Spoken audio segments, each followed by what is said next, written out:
What's happening, people? I'm here with the main man. It's the champ. Make sure you tune into Pep Talk UK, where it talks boxing and big up. Thank you, AJ. Pep Talk UK.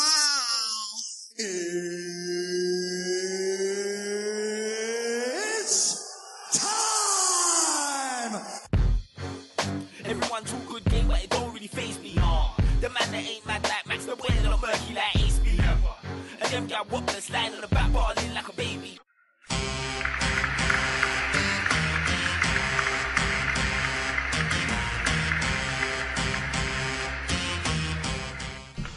Oi, oi! Welcome to the Pep Talk UK Sports Podcast, the podcast that talks the major boxing and football news from around the globe, real points of view from a real panel. Hashtag Real Talk on Pep Talk. Please subscribe to Pep Talk UK on iTunes and YouTube. Don't forget to like, share and comment. Now, I'm your host, Frankie B, and I'm joined by a sick panel. Firstly, I'd like to welcome back from the capital city of France, but now a resident in the home counties, is Pascal. How are ya? Oui, Pascal est de retour. I'm very well, Frankie B. And yourself, how are you doing in this fine morning? I'm doing well, but I want to ask you how you're doing. Is Delphine, is she in good favour with you after taking those selfies with those ring girls? She has not yet seen those pictures, so but thank you for letting the public know. Now I'm going to have to apologize like Kevin Hart. Apologize. That's it, like Kevin Hart. You got nabbed on the real. Big up Kevin Hart. Right, Pascal, we want to keep it moving. You want to shout out your social media? Oui, my Twitter is Pascal_Desad, and follow me on Instagram at Pascal_Desad. Thank you very much. Now I'd like to give a warm welcome back to a man with a cracking YouTube channel. It's Benji from Benji's Boxing. How you doing, geez? Hello all, thank you very, very much for having me back. Always an honour to be here. Mate, I've been watching, I've been hooked on some of the uploads, mate. Some cracking content on there, mate, on your channel. Well, I try my best, but there's some good stuff to come. Seriously, it's getting a bit more exciting now. There's some really good stuff to come. Now, Benji, want to keep it moving? Do you want to shout out your social media? Yep, I'm on Twitter at Benji Boxing, and my YouTube channel is Benji's Boxing Channel. Cracking stuff, cracking. Right, now Pascal, we're going to welcome a really special guest. I'm really excited. I've got to do that Michael Devine. The thing go blah, blah, blah. Right, now finally, I'd like to welcome back our first ever boxing expert on the show. He is back, baby. He's the former boxer / promoter, also an historian from ringside toe to toe. It's Spencer, the knowledge, Fearon. How you doing, brother? How you doing, man? I'm blessed, highly favoured. Even better for talking to you, Frankie B. Pascal, what's going on, my friend? Oh, very well, Mr. Fearon. Very well. Thank you for coming on the show. Yeah, merci. You know, we're sorry to have interrupted into your yam and banana, this evening, but hey, we thought we'd invite you in for a bit of boxing chat, No, I jam on banana this morning actually with ackee and saltfish for my breakfast. So you're a bit late. Yeah, a bit late. Yeah, but you know what? As long as it keeps them biceps flowing, man, that's what it's all about. Yeah. Yeah, well, I don't know about no biceps now, bro. I'm happily retired from that, but we do take pride in how we appear and also the attire that we have on. So apart from that, I'm cool. But seriously, thanks for having me back on the show, man. It's been a hot minute, man. Due to your tutelage and mentoring helped us to get ourselves going, so we very much appreciate that. And we're always listening to Toe to Toe. It's an incredible show. Like most people are. No, seriously, thank you.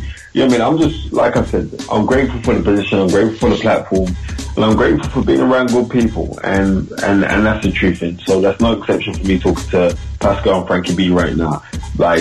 So I'm just grateful. And not only that, if anybody got got to realize this. I'm very, very passionate about this sport. I'm not going to say that I'm the most passionate person on the planet about it, but I'm more passionate than anybody that you will know. So I'm just passionate about this sport. And so me having a platform to speak it, then I'm going to speak it. So to guys like you, people say like, I've just left Sky. I did a full day at Sky today, so I did quite a few things at Sky today. So I've left Sky, and I'm tired. I'm not going to lie. I am tired, but I promise you that I'll jump on the show. So, you know what I mean, I'm here. We appreciate that. You know, we appreciate your passion, as Pascal would say. Bien sûr. Merci beaucoup, Mr. Fearon. Merci beaucoup. So, Spencer, you want to shout out the social media for Ringside and your own personal social media? Okay, my own personal social media on Instagram is master_knowledge. That's master_knowledge.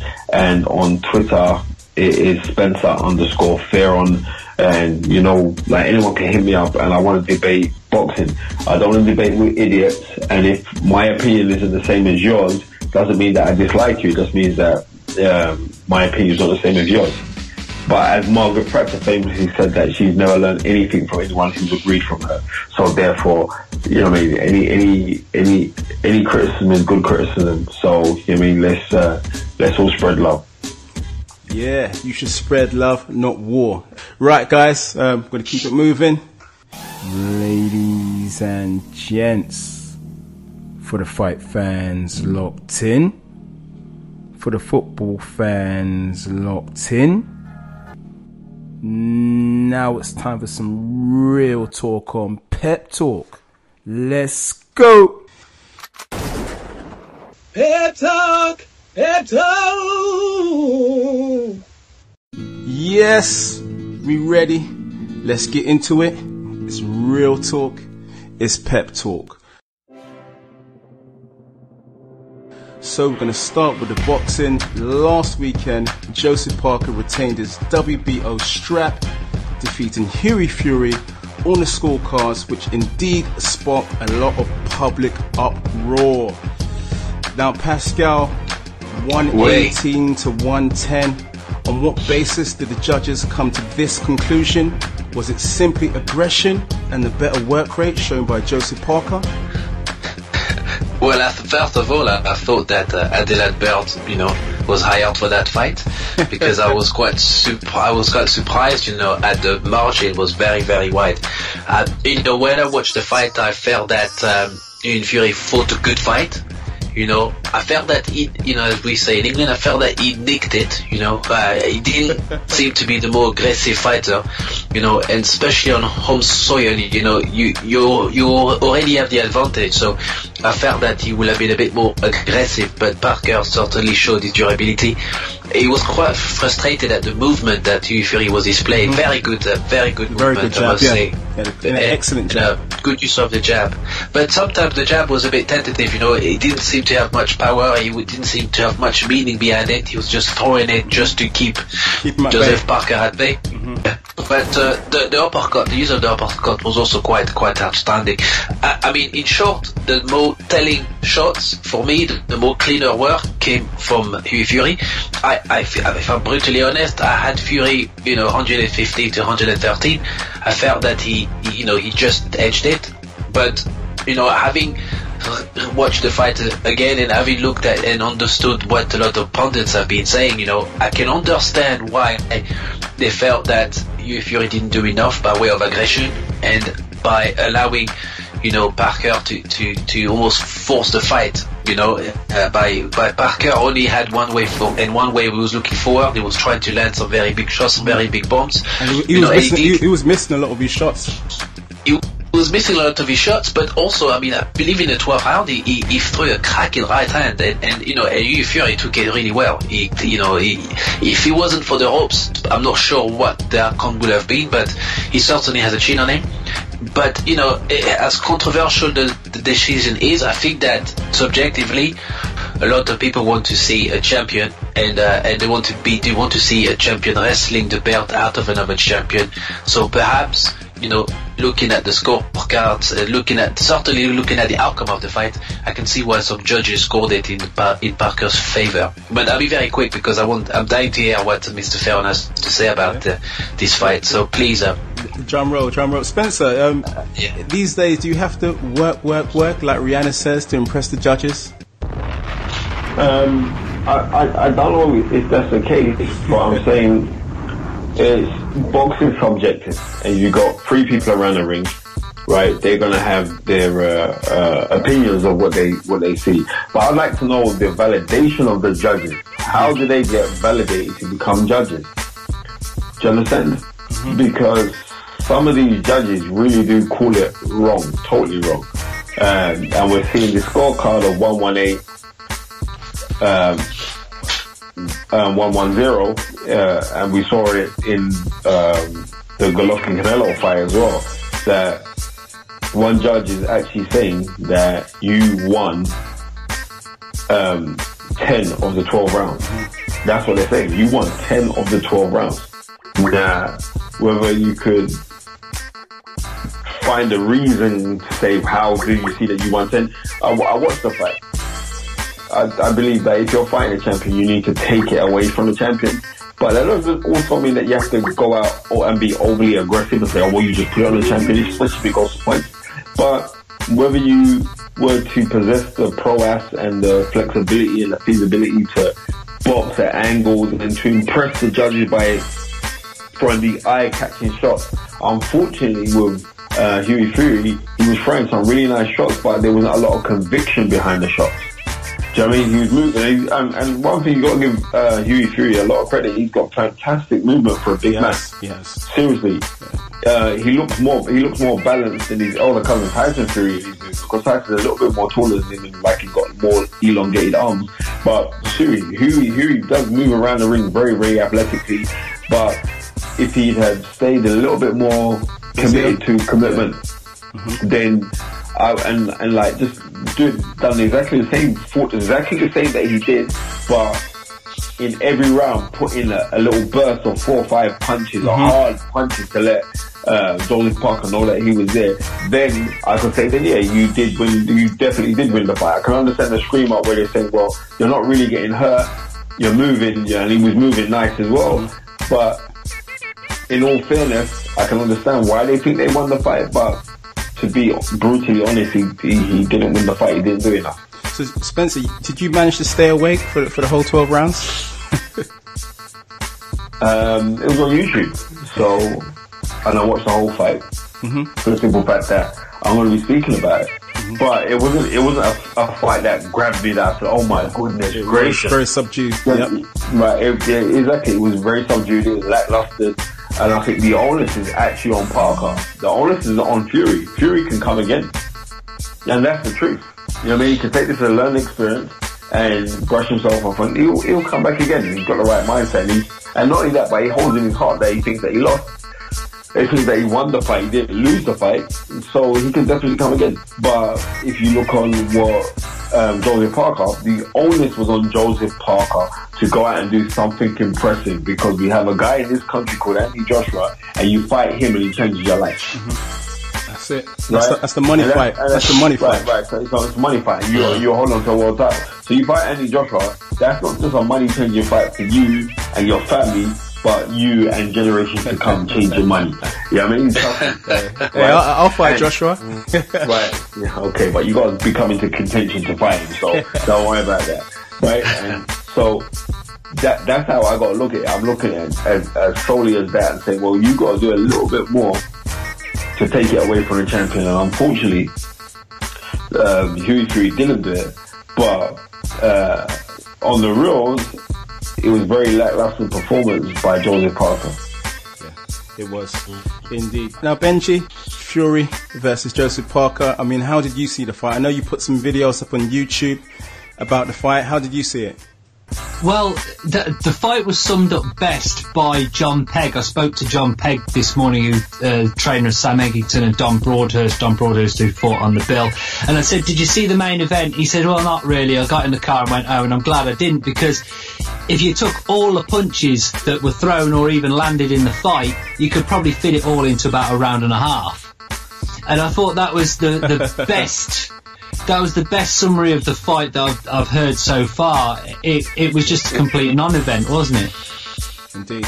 It was really boring, I must say that. But you know, by no means was it 118 to 110.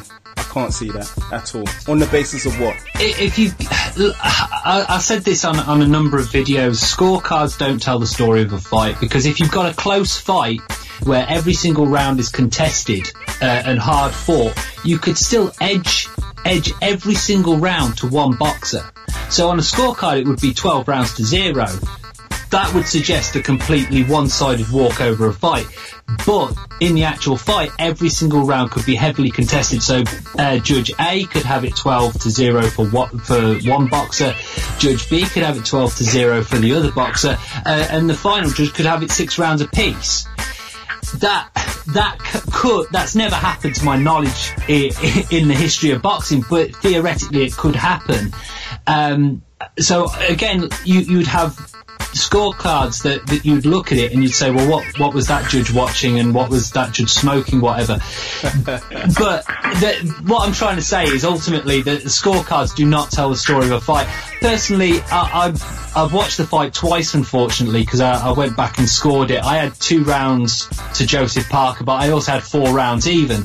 So if you gave all 4 of those rounds to Joseph Parker, then he would have won by, quite a distance on my card. If you'd given those 4 drawn rounds to Hughie Fury even, he would have won the fight. And this is basically the issue with close fought fights. People are going to see them very, very differently. Mm-hmm. It is very subjective. Well, brilliant. Yeah, that's exactly what I was looking for. Yeah.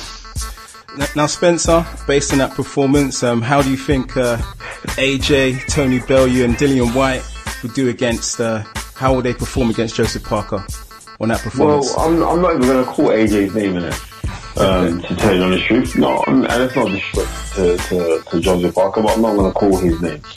I was speaking recently to New Zealand TV. I was on one of their radio shows as well, and my thing was, go and fight Dillian White. We know that Tony Bellew at the tail end of his career, if he could get the fairy tale ending, so he's going to end up fighting for a version of the world title at heavyweight, it'd be great for him. But that doesn't seem like that's likely. What seems likely is a rematch with him and David Haye, and how they try and do their best to try and sell that, and that's the talk that's going to happen on December 17th at the O2. So they're still in hand for someone. We talk about these things about levels, and boxing is all about levels. Joseph Parker versus Dillian White would be a competitive fight. We'll see what Dillian White really has to offer.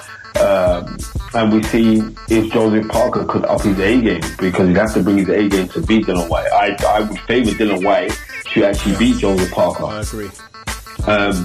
Even though Joseph Parker is he's a Maori, they are tough people. You know what I mean? But I would favour Dillian White, because Dillian White is trying to learn the game after coming back from a kickboxing experiences. Like he's getting more settled as a boxer under the tutelage of Mark Tibbs, and he's administering his jab, knee, and I can see the things that he's actually trying to do. I can see that you're watching tapes of certain fights, you're watching Riddick Bowe, you're watching a little bit of Evander Holyfield here and there, you're watching fights, you're watching a lot of Leonard Lewis as well, but I also watch the old time fights. So I can see what Dillian White is trying to do, but only that, but he's very, very clever.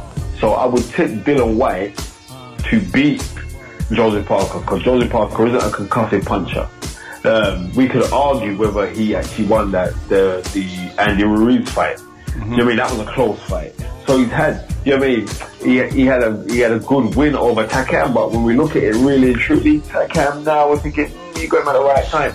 So I'm just being real here.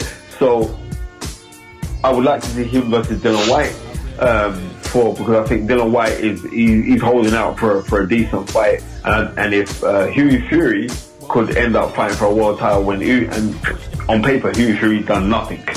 So obviously we could validate the case for Dillian White fighting for a world title, and they could throw it on an undercard or maybe a Joshua's next fight, not this one here, but this one after he knocks out Pulev in under 4 rounds. Then we could see what's going to happen. Indeedy. Right, so now we turn our attention to the other big fight that took place last weekend, and that was Jorge Linares versus Luke Campbell in Inglewood. Now, Spencer, Luke Campbell had a slow start, but he made it a lot closer in the end, didn't he? Yeah, listen, all credit should be given to Luke Campbell, especially after the things that have transpired after about his passing of his father 2 weeks prior to the fight. And my analogy is this, and I said this today on the podcast on Toe to Toe, that when you are climbing on a ladder, you got these rungs, the handles of the ladder there, but when you climb up, each time you climb up and you're stepping up, you need a rung to push up on. You know what I mean? Because you need that to balance you to elevate you to the next level.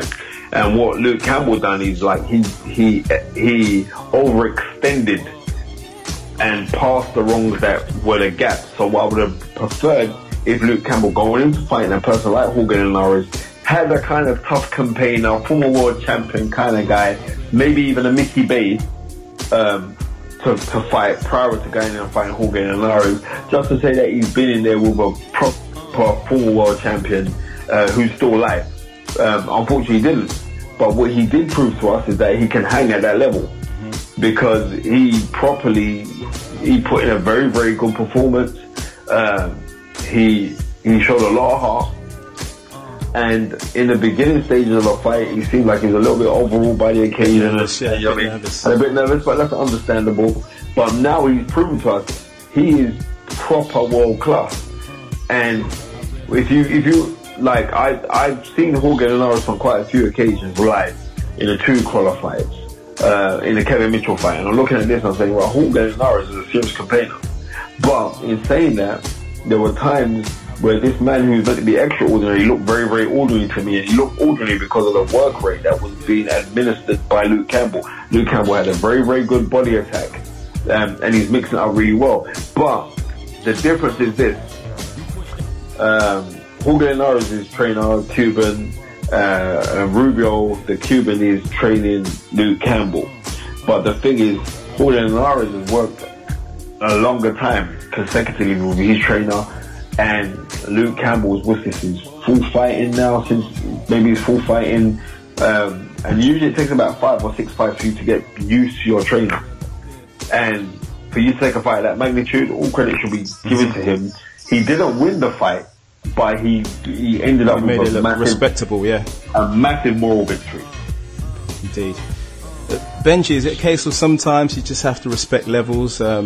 What do you think Linares did to negate the threat of the southpaw, Luke Campbell?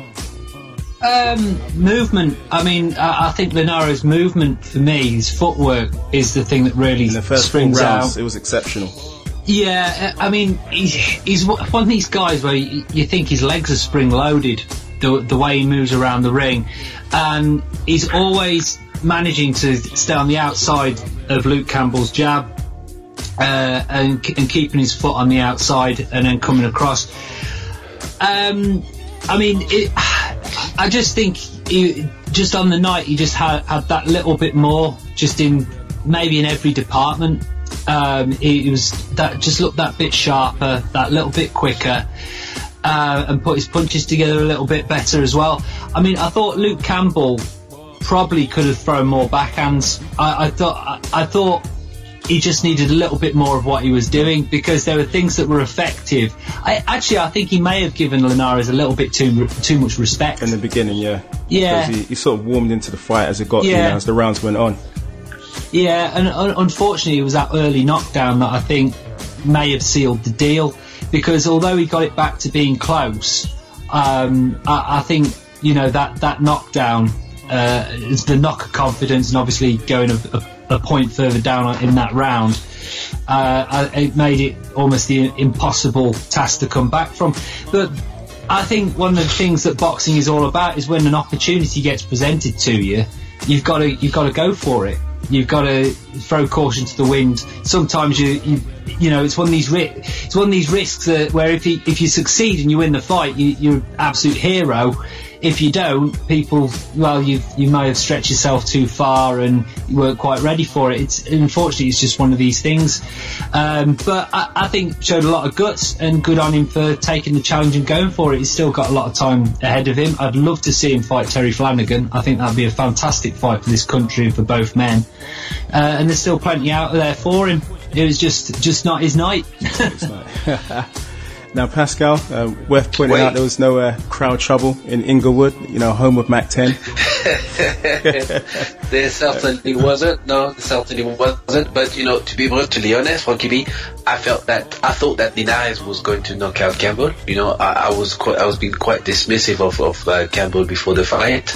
And, when I saw the knockdown in the second round, I thought, here we go. This is going to be a very short fight. But Campbell rallied himself quite well, and he actually impressed me, and had the fight been in England, it could have been a different outcome. I felt that he was a bit tentative in the first couple of rounds. I think that, as Benji rightly said, the occasion got to him, and also the loss of his father perhaps also played in his mind. Indeed, yeah. Sometimes that soothing voice of his father could have helped him calm his nerves had he been still alive. So rest in peace to Luke Campbell's dad. But in terms of his performance, I think that Luke Campbell can be very proud of what he's achieved, because he was in there with a very, very good boxer in Linares. Linares was dropping people in sparring. He was knocking out his opponents during sparring sessions. So for Campbell to show the determination, and also he did trouble Linares with a couple of body shots, right hands and body shots. I felt that Campbell was certainly making a good account for himself. And at 29 years of age, there will be opportunities for him to go back and to seek a much required world title. So he's certainly something that Campbell is looking for. And I believe for him is on the horizon. If he carries on putting performances like this, minus the knockdown, I felt that it could have been a different outcome. Had it been a different country, perhaps, and a different night, perhaps it could have been a lot closer. And on the basis of no trouble in Inglewood, there'll be more fights in Inglewood, won't there? Possibly, yes.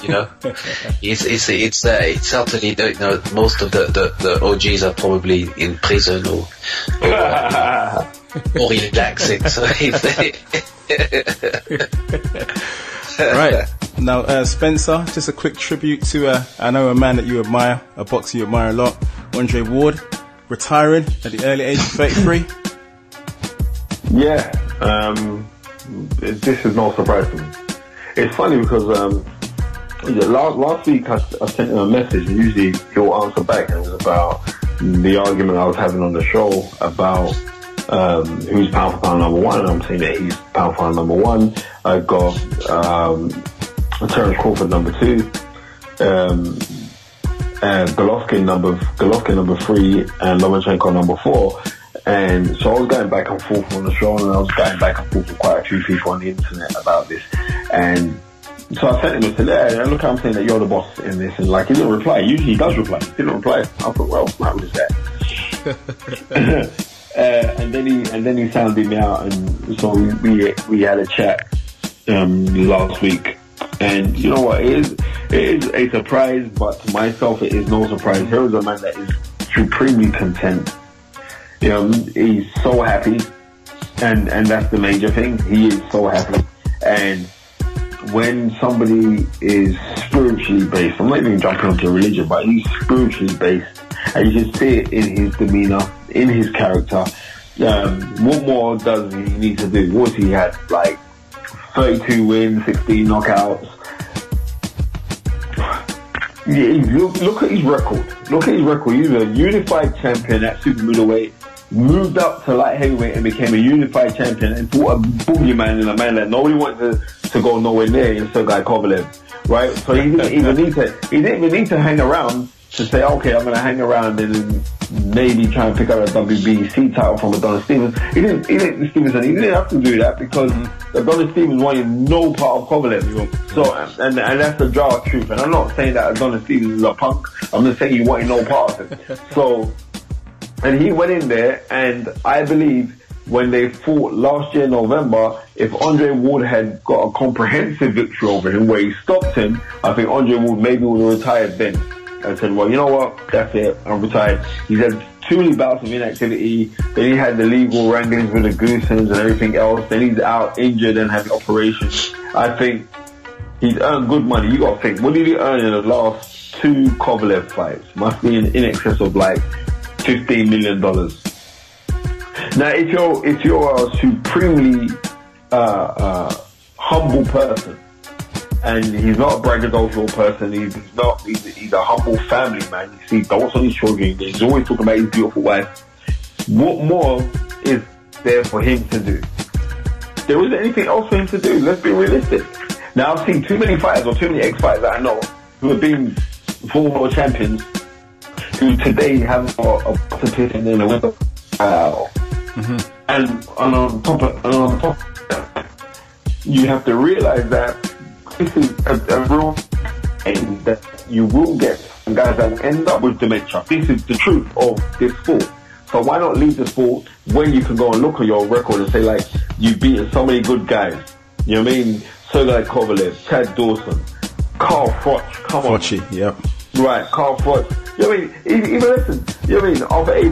Arthur Abraham was still a very, very tough man.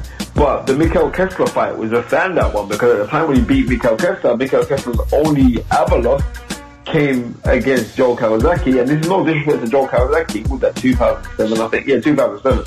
There's no disrespect to Joe Kawasaki, but within the fight fraternity, we knew, because Darren Barker was sparring with Micheal Kessler for that fight. Micheal Kessler was actually injured going into that fight.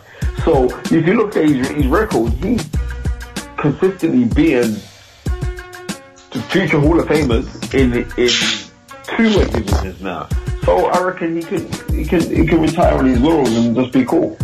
Benji, any Andre Ward highlight looking back at his career for you? Obviously winning the Super 6, that's got to be up there, really, hasn't it? Because to win that, you look at the people who we went through: Carl Froch, Arthur Abraham. You know, not many boxers are going to have a tournament like that on their resume, and then to move up to light heavyweight and fight Sergei Kovalev and do the job on Kovalev that he did in the second fight. I mean, the first fight one was very close, but the second one, no doubts. I mean, people go on about low blows and silly things like that, but I think that's kind of irrelevant, to be honest. And I mean, there are other fights in light heavyweight, like Badu Jack and Adonis Stevenson and this sort of thing, but the way I see it is he beat them anyway.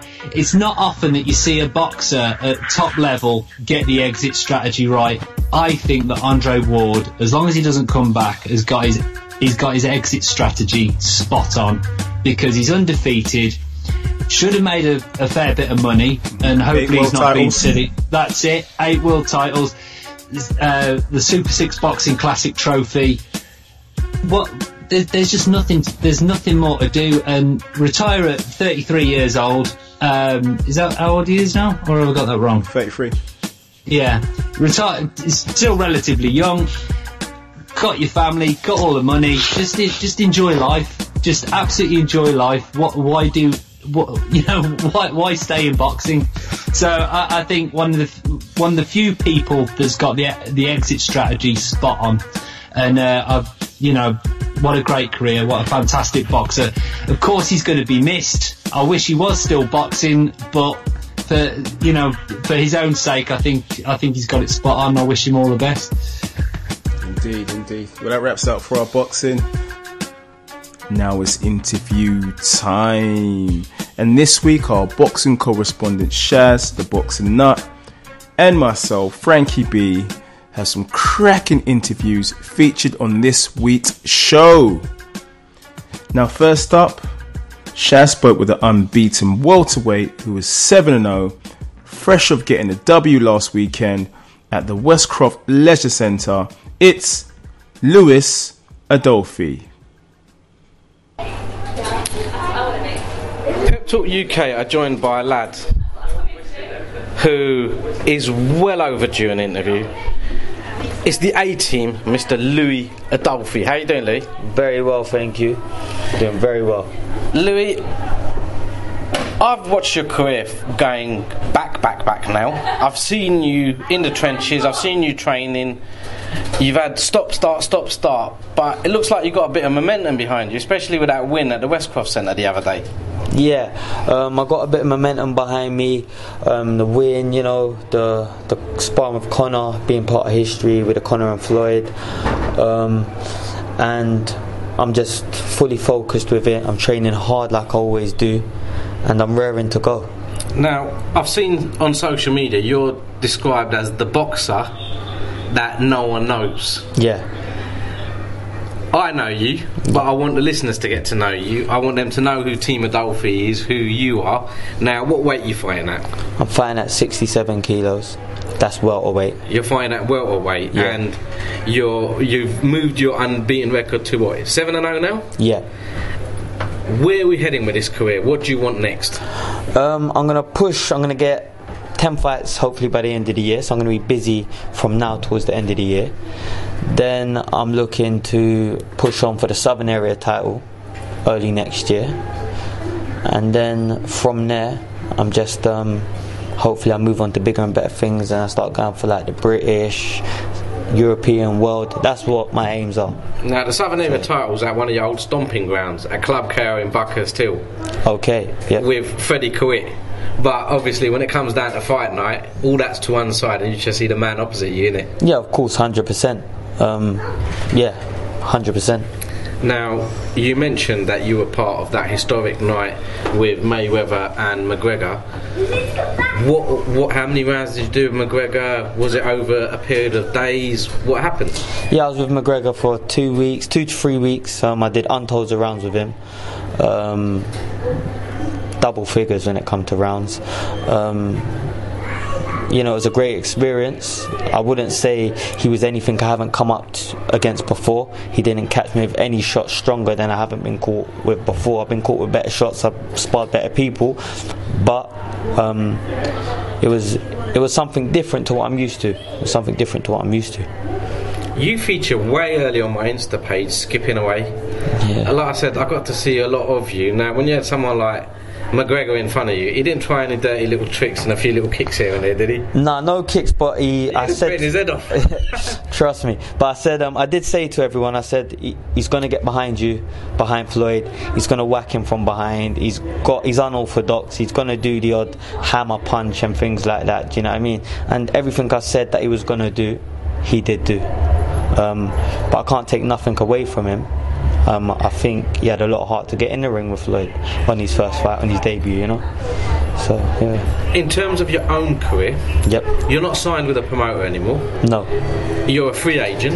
Yep. Does that give you better flexibility to, like, I see you at the Westcroft Centre, I know you've got future fights penned in. Does it give you flexibility to move around? Because I've seen you fight at the O2. Yeah. You've had the big venue fights. Yeah, of course. It gives me a lot more flexibility. I find, like, at the end of the day, we're taking from the game at the moment. I find we're forgetting the boxing part of things. You're getting fighters. They're fighting for the big shows. It's all about being on the Matchroom bills or the Box Nation, on the Box Nation. But at the end of the day, you know, at the beginning we get into this sport because we love boxing. So we have to keep loving the sport, and we want to be as busy as we can. And I find me being my own man, I can be as busy as I want, when I want, and I don't have to eat no one's ass. I'm my own boss. Fair comment. Now, for all our listeners that want to give you a follow, what are your social media handles? How can they give Louie Adolphe a follow?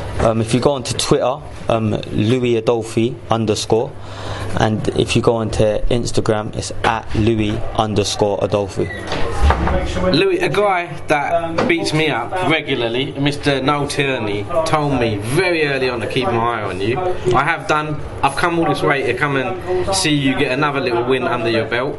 I'll be following your career, as will the rest of the Pep Talk boys. We wish you the best of luck, and anything we can ever do for you, just give us a holler. Thank you very much. I appreciate that, man. Cheers, my brother. Thank you. Thank you, Lewis. Right, let's hear from a man that will feature on the Groves Cox undercard at the SSE Arena in Wembley. It's Chunky Luton, Michael Devine. It's Pep Talk UK, Frankie B, and I'm joined by Luton's own Michael Devine. How you doing? The Southern Area champ. How you doing? Yeah, all good, mate. All good. So, Michael, what's been going on in the world of Chunky? Just getting back to training now. Obviously, I fought in December, won the Southern Area, but I've been inactive, and I actually had a little bit of retirement, and then I come back out. So I'm back here with Don Charles. I'm learning a lot, and I'm buzzing for my next fight. So how long have you been working with Don Charles? I've been here about 2 to 3 months now, and there's already massive improvements. So I'm buzzing just to show what I've learned in a short amount of time. So. And looking forward, what have you got lined up? I know you've got, a fight on a massive bill on October the 14th. Can you tell us a bit about that? Yeah, fighting on the George Groves undercard, him and Cox world title in the Super Series. So it's a great opportunity that my manager Steve Goodwin got me. So I want to thank him for that. So it's my time to perform. Like it's going to be on box office as well. So when I get into the ring that night, I want to perform and try and steal the show. You know what I mean? So. And you know what a lot of the listeners might not know is Michael Devine's from Luton. Yeah. I'm also from Luton. Luton connection, right? That's it. And right about now, you're doing it for the city, aren't you? You're doing it for Luton. That's it. It's all about Luton. I get a massive following from Luton. I should have nearly 300 people coming from Luton. So when we're a sporting town, so when someone is on their way up, all the fans get behind them, and all the local lads. It's buzzing. Good times at Luton at the minute. So.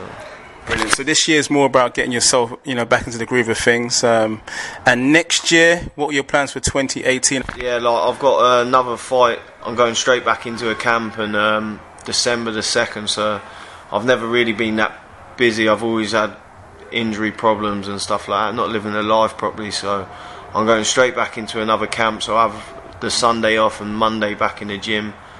And then fighting December the 2nd, and then Steve said he'll get me something big in March. So hopefully, I'd like to get the winner of Stalker and Sean Dodd for the Commonwealth, something like that.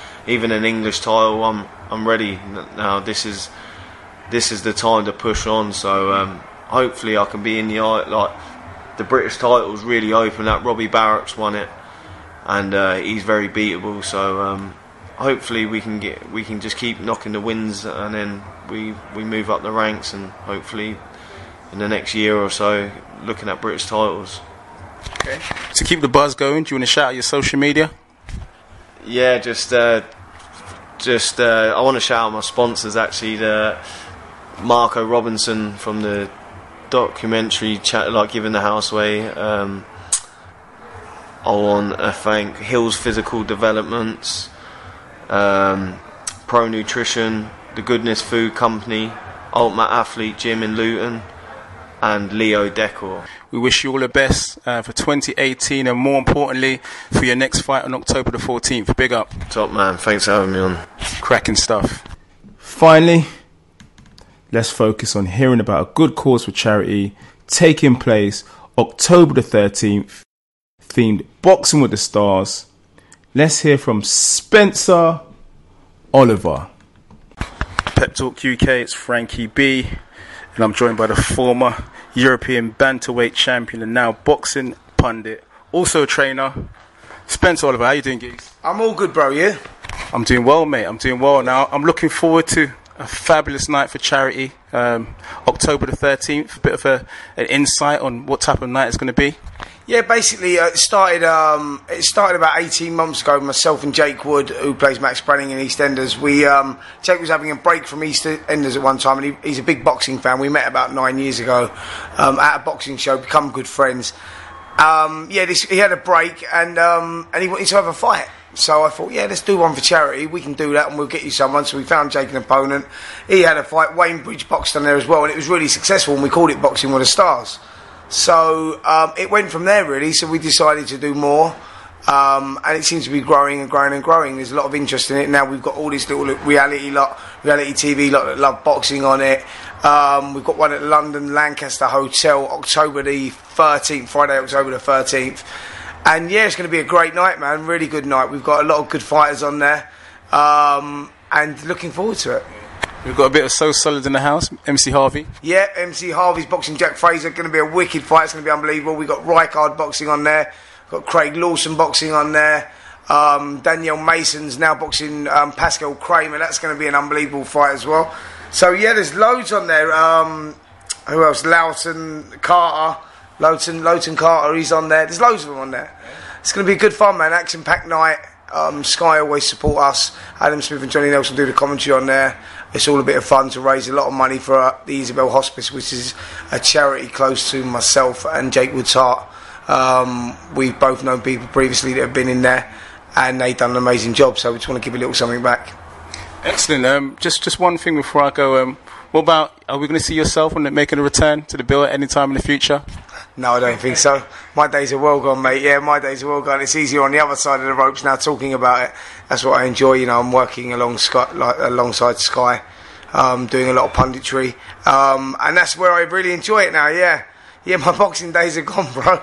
But you're still in good shape, I must say. Yeah, I'm plugging away. I'm in the gym every day, so I train people. Gives me discipline, gives me, direction in life, really. I enjoy it. And we've got all these other things going on, so life's good right now. Brilliant. So it's all about October the 13th, and we wish you a fabulous event. And it's going to be cracking, isn't it? Yeah, it is. It's going to be amazing, mate. October the 13th at the London Lancaster Hotel. Email for tickets if you want them. boxingwiththestars@outlook.com. They'll give you all the information about the tickets and whatnot. There's still a few tables left. We've got bags and bags of people going, loads of celebrities, loads of boxers, past and present. It's going to be a good night, and it's all for charity, so get yourselves down there. Thank you, Spencer. Cracking. Thank you, Spencer Oliver. Oli, oli, oli. So now it's football time. Right, let's welcome in the building. First up, MJ, how you doing? MJ in the building. Really excited, Frankie B. This was actually a pretty easy weekend. Due to the predictions from last weekend, I was able to flip £10 and actually take that to £140. Wow. Actually guessing right, because this weekend was no shocks. The most difficult one was the Huddersfield, which I went for a draw. I initially signed up to another media company, Sky Super 6. I decided to predict all the scores. From there, I ended up putting £10. And £140 richer as I speak to you, Frankie. Wow. But you remember I told you that Arsenal would beat West Brom at home. Remember I told you that? You know what? Easy money. Yeah. You actually deserve some of the money, but I'm just going to pretend that we didn't have this conversation, and it was all down to my brilliance. But no, really excited this week. I'm looking forward to discussing all the major points in football with everyone on the pod today. Indeed. You want to shout out your social media real quick? Yeah, social media, _Mike28, and find me on Twitter, Pep Talk Boy MJ. Abuse me, send me some great stuff, but most importantly, interact. Cracking. Right, now I'd like to welcome back. It's been a little minute. Back in the building once again. It's Louie Benevente. How you doing, Geese? I'm not bad, mate. How are you? You good? Mate, I'm doing well, mate. Arsenal were creeping up the table, just outside those Champions League spots, mate. I can't ask for more. That's fine. I mean, your Thursday night football's going to help out with that a bit, isn't it? I mean, where is it? Is it Belarus you're in? Bate Borisov, I think it is. Mitska way. Oh, Glamatai. Don't worry, we've been and done it already. You'll be fine. But it's all about I'm flying high at the minute. Oh, no, I'm flying high at the minute. Michy Batshuayi, last minute, literally, last kick of the game. First English club to win at Atletico Madrid. Buzzing. 2-1. Wow. That was a big result, I must say. As you can hear, my voice is probably, it's gone a little bit. So, please excuse that if I start going squeaky at some point. So, Louis, it's been a while, but I understand you're back with some news for us. Yes, I am. I mean, why don't you divulge the news, Frankie? I'd like you to explain to the world what is going on. Yes, and if the listeners remember, Louie Benevente and Heavy D, they had a bit of an argument on the pod a little while ago, but it looks like they're going to settle matters, and Louie is going to lace up the boots, get the gloves on, and he's going to take on Heavy D, the Boominator. I can reach my boots, so it's all right. Don't worry. So, it's next year, isn't it? Next year, the fight between you and Heavy D. It's not confirmed yet, but supposedly it's supposed to be on the KSI Joe Weller undercard. So that'll be February 3rd at the Copper Box Arena in Stratford. 12,000 people there, 3 million people viewing online. Small figures, mate. I'll be all right. Do you know what? Like I said, Pep Talk will be happy, to be sparing you on in the corner. Pascal can be the cut man. Please. I'll provide a spit bucket. In my corner. That's perfect for me. Got to do it Rocky style. What's going to happen is we've got to make sure that somewhere there's got to be a statue of me like running up a pair of stairs. I've got to do it properly. And see if we can find a girl called Adrian who'll like me in the next 3 months, then we'll be sorted. Don't worry. I can find you a girl called Adrian, but I'm not sure whether you find her attractive. You're not paying. That's another show.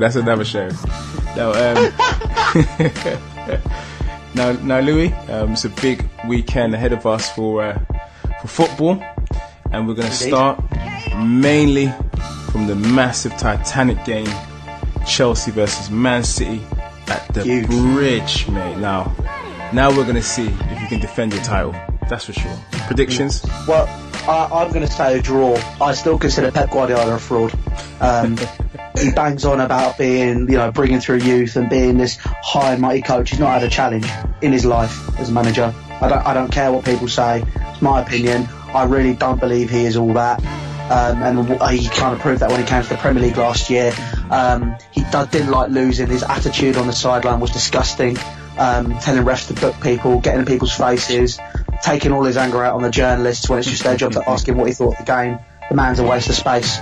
And honestly, I cannot wait when he gets sacked by Manchester City because he doesn't win anything at the end of the season. But they're missing Mendy. He's going to be out for a while, isn't he? Their left back Mendy. Yeah, I mean, that's going to be a big miss. But I mean, they've got Danilo as backup. They'll be fine. Not a big problem for them. Yeah. So it's going to be a draw at the Bridge. Louie Beneventi is saying that. Now, MJ, this is it could be the makers of a classic. Got Morata firing. You got Aguero in scintillating form, mate. How's it going to end at the Bridge? I'm telling you, Chelsea are going to win this one. And the reason why I say that is that I kind of hark back to that game at the back end of, well, it wasn't the back end, but last season when Chelsea actually went to the Etihad. And at that stage, we were expecting, oh my God, and Man City just going to blow everyone away at the Etihad. But Chelsea actually won that day. And Chelsea seemed to be picking up momentum out of form. I did say the most dynamic midfield in the Premier League for me is when you put N'Golo Kante and you put him next to Bakayoko. And for that reason and that reason alone, it doesn't matter how much money City or Guardiola has actually spent. The loss of Mendy will be a big deal because Mendy's deliveries in big games. That's true. It's absolutely ridiculous. He's probably, he's the best left back in the Premier League because we don't really have too many quality left backs. Disagree. Disagree. Okay, here goes Alonso. Marcus Alonso. I mean, Marcus Alonso is quality, but he plays more full-back down, wing-back down full-back. So City have been playing 3 at the back this season. Yeah, that's true, but Alonso's delivery. I mean, Alonso. Listen, I really attacking like wise, yeah. Mendy's because he's cross plan. He scores big goals for Chelsea. Like he scores headers, he scores free kicks. I mean, he kind of does it all for Chelsea. But in terms of just that delivery, Mendy's absolutely ridiculous. You should look at some of his crossing in terms of end product. If he gets to the byline, he doesn't even need to. His crossing, it's almost like half goals. They're like literally that amazing. So, he's that UPS guy.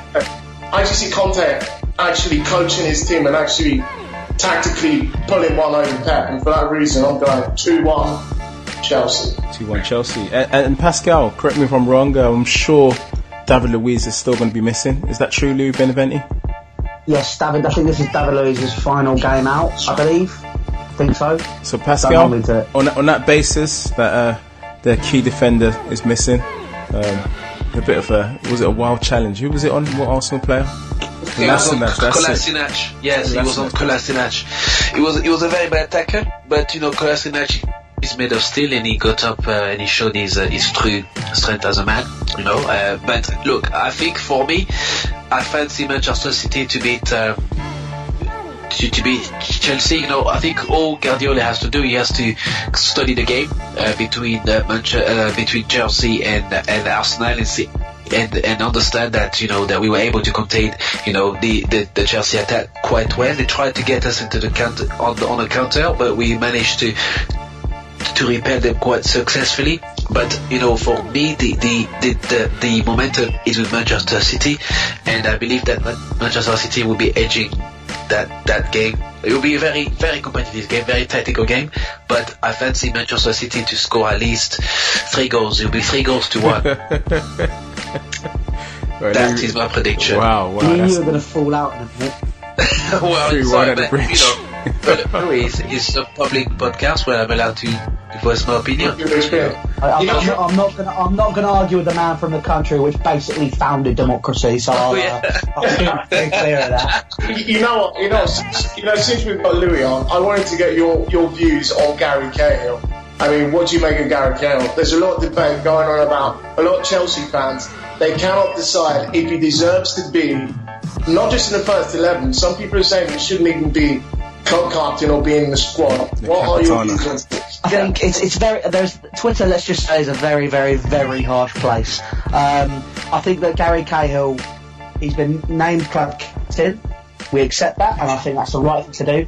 However, I don't feel he should be a name which is a regular on the team sheet. I feel he should be more filling that John Terry-esque role from last season, where, you know, he was kind of like a backseat driver, you know, that voice you had in the dressing room. I feel there's too many mistakes in him. I feel that he's definitely not the calibre he used to be. Age seems to have caught up to him, and I feel we've got better options available in the likes of Louise, Rudiger, Christensen, and for that back line. Obviously, it's great to have in the squad. Great for rotation, but I don't think he should start. Wow. Well, we move on to the next game. Newcastle versus Liverpool. Now, MJ, this is your domain. You're going up to Geordie Land, mate. You got to win this game, surely.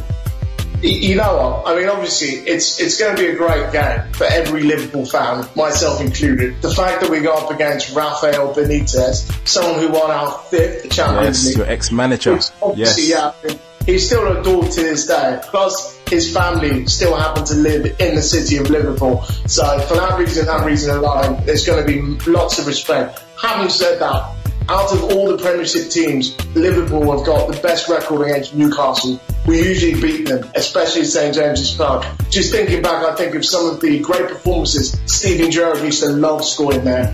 He'd been there and won 5-0, 3-0, 4-0. Remember that Collymore goal? Collymore! Do you remember that goal?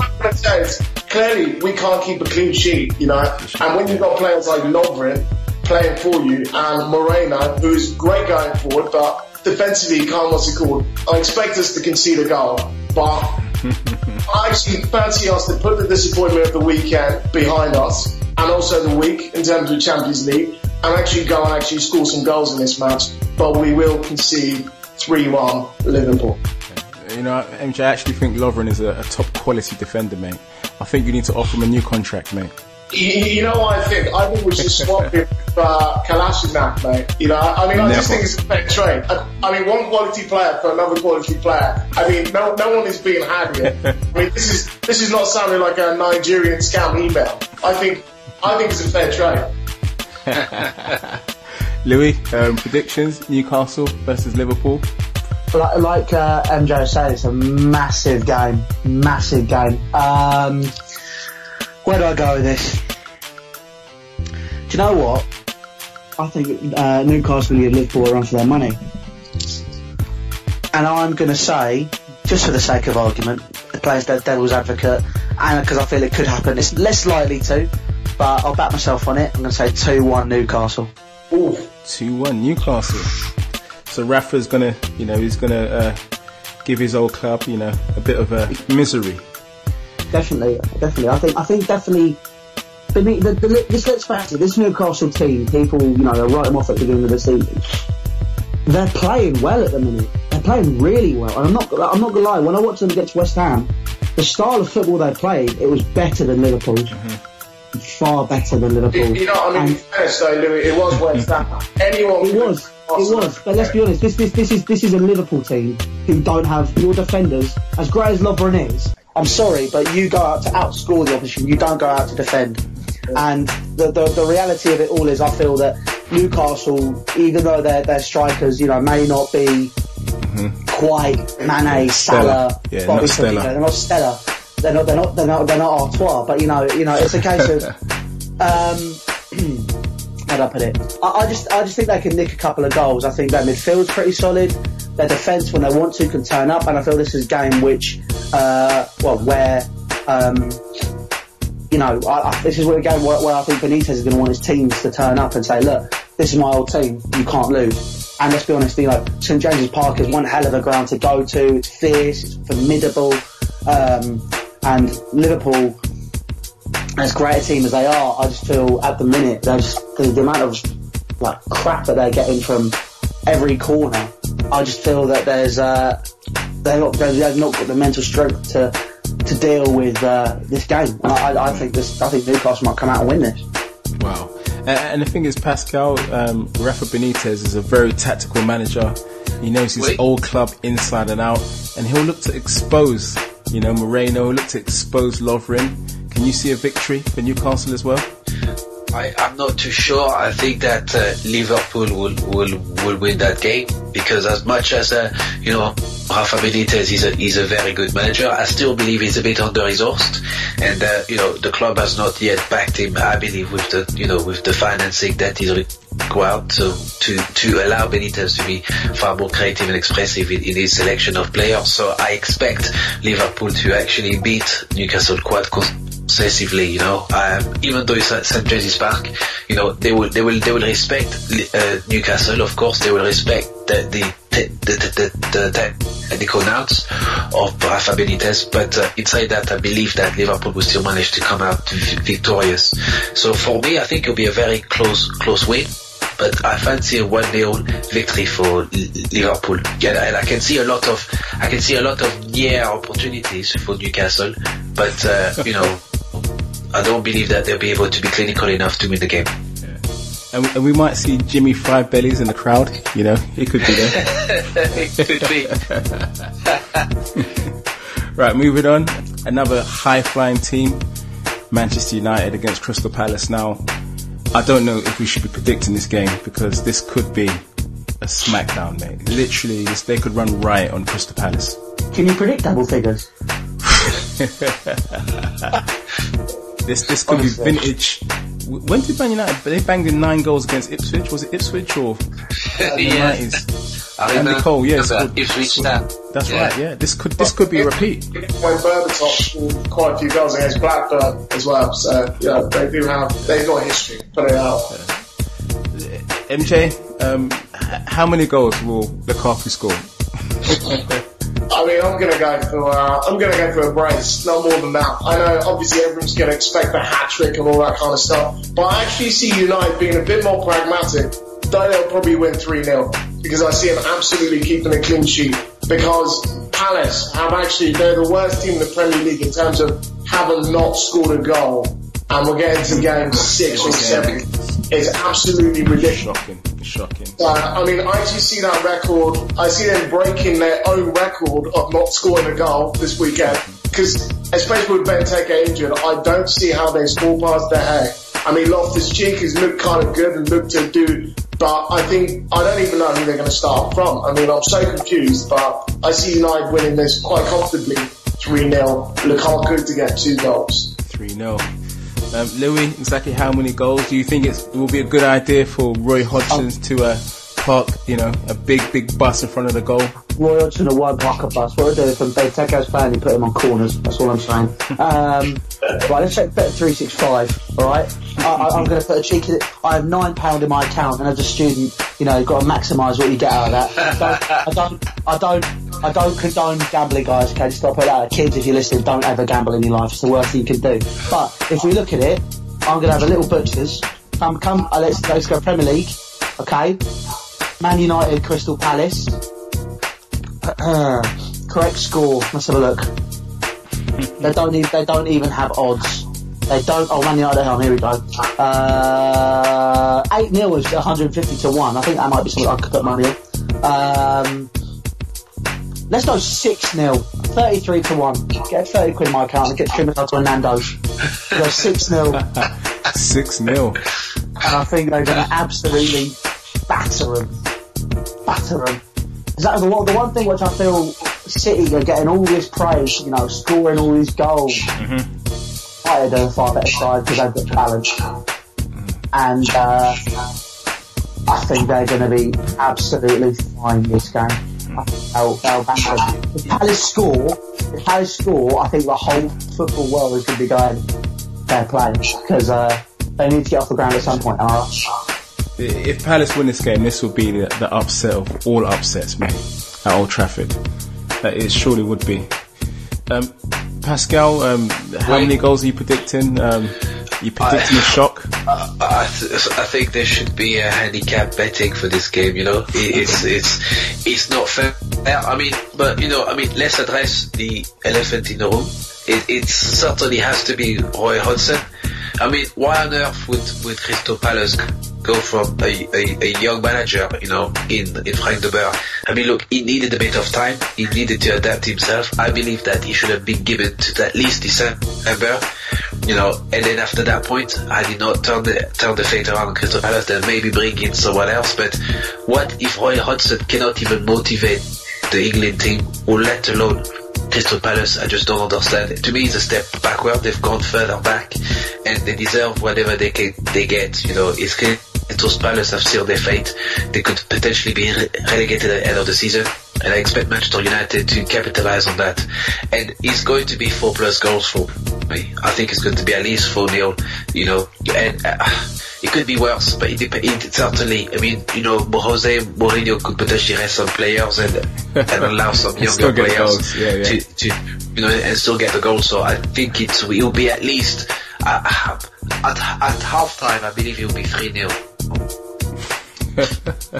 for Manchester United. 3-0 at half time. Yes, the full time result could be debatable. We could go up to 6 goals, but.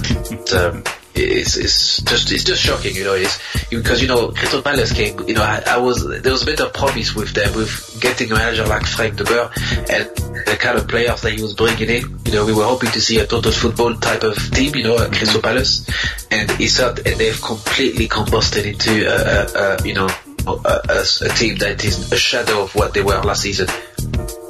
Indeed. Right. Now we move on to a team that's all dear to our hearts. Well, apart from MJ and Louis Beneventi, it's the Arsenal.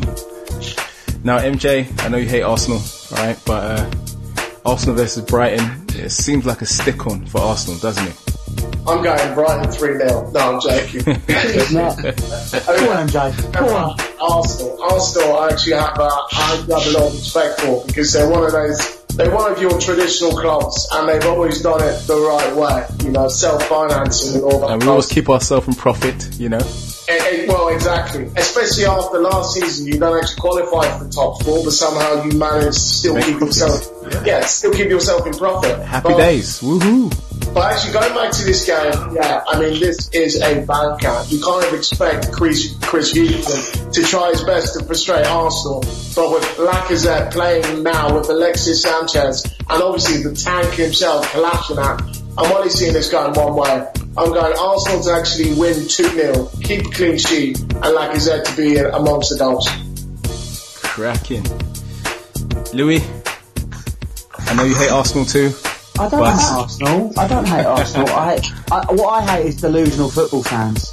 What was it that someone was saying about Barcelona a couple of years ago?